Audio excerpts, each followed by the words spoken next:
जिससे हटते ही गगरी नीचे आकर के धड़ाम से गिरी और फूट करके फट हो गई और उसका सब सामान जमीन पर बिखर गया।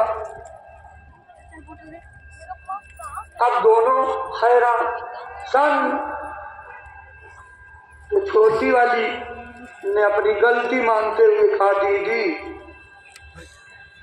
मेरी गलती हो गई, मुझसे भूल हो गई, मैं सही तरीके से गगरी तुमको नहीं पकड़ा पाई, इसलिए ये नुकसान हो गया। बड़ी वाली ऊपर से कहती है, नहीं पगली, तेरी गलती थोड़ी है, तू तो सही तरीके से पकड़ा रही थी, लेकिन मैं ही नहीं समझ पाई, पकड़ नहीं पाई, तो गलती तो मेरी है, तेरी कुछ नहीं है।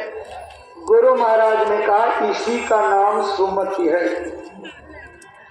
दोनों ने अपनी गलती मान ली, दोनों ने एक दूसरे का इज्जत और सम्मान कर दिया, दोनों के दिल में एक दूसरे के प्रति जगह बन गई और दोनों के प्रेम में कोई खटास नहीं आई और घर में इसी तरह से संपत्ति संभाले गए पैसे में से बचा करके अतरा करके रखती जाती कि जब बिटिया जाएगी तो उसको कुछ सामान कर लेंगे, उसकी बैग में कुछ डाल देंगे, इसके काम आएगा।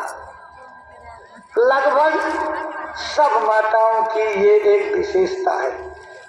क्या करोगे, उनकी ममता की मजबूरी है।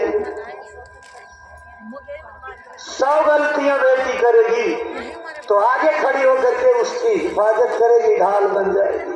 नहीं, इसकी कोई गलती नहीं है, रक्षा करेगी। लेकिन जब उसी घर में दूसरे घर के माँ की बेटी बहू बन करके आती, तो अगर दिल पर हाथ रख करके सोचिए, क्या जो व्यवहार माताओं का अपनी बेटी के प्रति रहता है, वही व्यवहार अपनी बहू के साथ भी रहता है।